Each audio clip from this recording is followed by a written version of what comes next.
કડોદરામાંથી મહત્વના સમાચાર સામે આવી રહ્યા છે। કડોદરા વિસ્તારમાં પેટ્રોલ ડીઝલ ચોરીના રેકેટનો પર્દાફાશ થયો છે। સુરત ગ્રામ્ય એલસીબીએ બાતમીના આધારે હરિઓમ પાર્કિંગ ખાતે દરોડા પાડી પાર્કિંગને માલિક સહિત 3 આરોપીઓને ઝડપી પાડ્યા છે।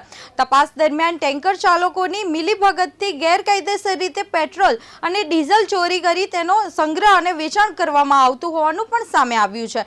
પોલીસે દરોડા દરમિયાન પેટ્રોલ ડીઝલનો જથ્થો, પીપ પાઇપ, મોબાઈલ ફોન સહિત કુલ ₹33,735નો મુદ્દામાલ કબજે કર્યો છે। સમગ્ર મામલે પોલીસે વધુ તપાસ હાથ ધરી છે।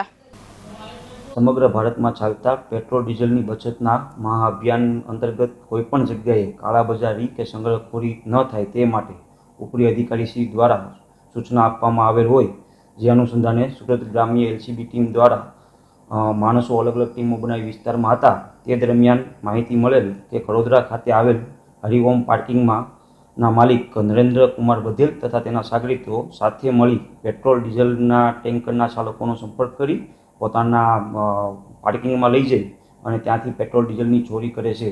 જે માહિતીના આધારે સદર જગ્યાએ રેડ કરતા નરેન્દ્ર બધેલ, મુખ્ય સૂત્રધાર મનોજ સેવક, એમના સાગરીત અને સુજીત કુમાર ટેન્કરના ચાલક નાઓને સ્થળ પરથી પકડી પાડેલ અને તેઓના વિરુદ્ધ કાયદેસર કાર્યવાહી કરવામાં આવેલ છે।